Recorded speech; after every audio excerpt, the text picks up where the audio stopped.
Wankawan TV1. Jadi seperti kata Pak Riko tadi, bahwa PSM kerjasama corporate trade crime tadi menimbulkan banyak kerugian. Itu ada 576.000 hektar tanah sengketa akibat PSM. 110.000 keluarga terusir. Dasar nggak? Makin dasar ya. Nah sekarang kita mau seperti kata beliau tadi, kita nggak bisa jerat dengan pasal ini, undang-undang ini kalau macam. Bang Marwan, silakan. Ya, makasih Bang Edi. Assalamualaikum warahmatullahi wabarakatuh. Waalaikumsalam.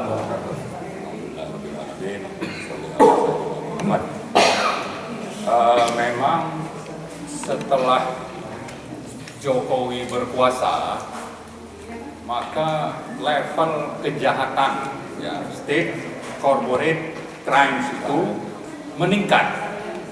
Ini catatan pertama kita. Artinya bahwa kenapa penjahat-penjahat dari sisi pengusaha hitam itu, oligarki hitam itu bisa semakin leluasa untuk misalnya mengambil berbagai sektor-sektor yang akan menguntungkan mereka sekaligus merugikan rakyat, itu semakin leluasa karena memang Jokowi bukan membela rakyat, bukan menjaga kedaulatan negara, tapi justru berkomplot. Itu hal kedua. Kemudian yang ketiga, ternyata cengkraman oligarki Jokowi dan komplot hitam ini sampai sekarang itu justru makin dominan atau masih dominan. Namanya saja Prabowo Subianto itu presiden baru kita, dilantik 20 Oktober 2024.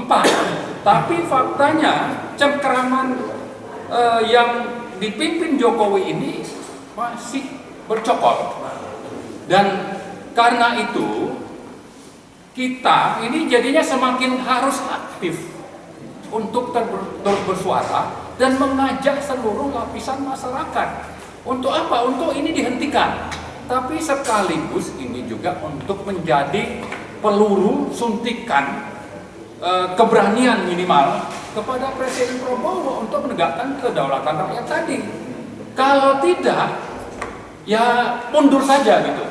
Ya, itu yang keempat. Yang kelima, memang naga-naganya ini Prabowo tidak berani atau tidak berdaya dan keluar dari cengkraman ini. Karena itu kami menghimbau seluruh rakyat untuk mengerahkan seluruh daya, upaya, energi dan apapun yang kita miliki untuk melakukan perlawanan rakyat semesta.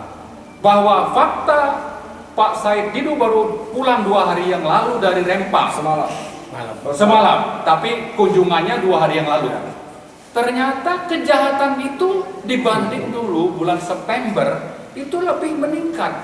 Misalnya beliau sebutkan, kalau di PIK 2 itu yang main adalah aparat-aparat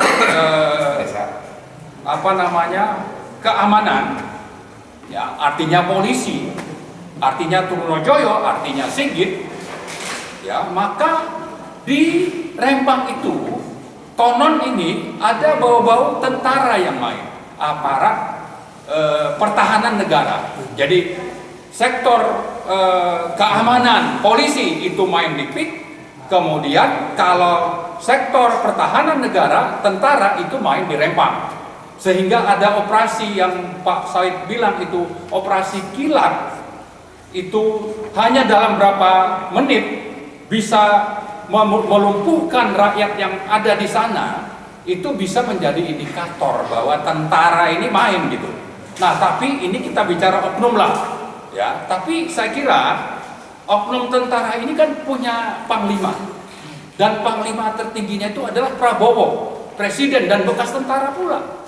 Ini Pak Prabowo harus tunjukkan bahwa dia presiden, dia panglima tertinggi, maka tertibkan ini dan bela rakyat di Rempang misalnya. Nah itu hal yang kelima. Yang terakhir saya kira, setelah menghimbau, mari kita susun strategi bagaimana supaya perlawanan rakyat semesta ini bisa menghasilkan sesuatu yang signifikan. Apa yang signifikan itu? Satu, bahwa PSN PIK 2 dibatalkan, termasuk proyeknya. IKN juga sama, Rempang juga sama, harus dibatalkan. Dan itu, soal batal itu, Pak Prabowo tinggal perintahkan Menko Perekonomian. Ya, kalau tidak mau terbitkan saja Perpres atau Kepres batal, dan saya yakin itu rakyat akan berada di belakang Pak Prabowo. Dan sebaliknya, bagi rakyat supaya Pak Prabowo itu memang benar-benar menjalankan apa yang kita tuntut ini, maka mari kita sama-sama juga secara masif melakukan perlawanan di seluruh Indonesia. Mari sama-sama, jangan biarkan ini terus berlangsung. Daulat rakyat itu ada di tangan oligarki, ada di tangan state corporate crimes yang awalnya dipimpin oleh Joko Widodo dan sekian banyak konglomerat hitam. Jangan sampai ini diteruskan bahwa oligarkinya berganti dari Jokowi ke Prabowo. Prabowo harus membalikkan keadaan ini sehingga daulat rakyat itu bisa ditegakkan. Saya kira itu mungkin Pak Edi yang saya sampaikan. Terima kasih. Oke, makasih Bang Marwan.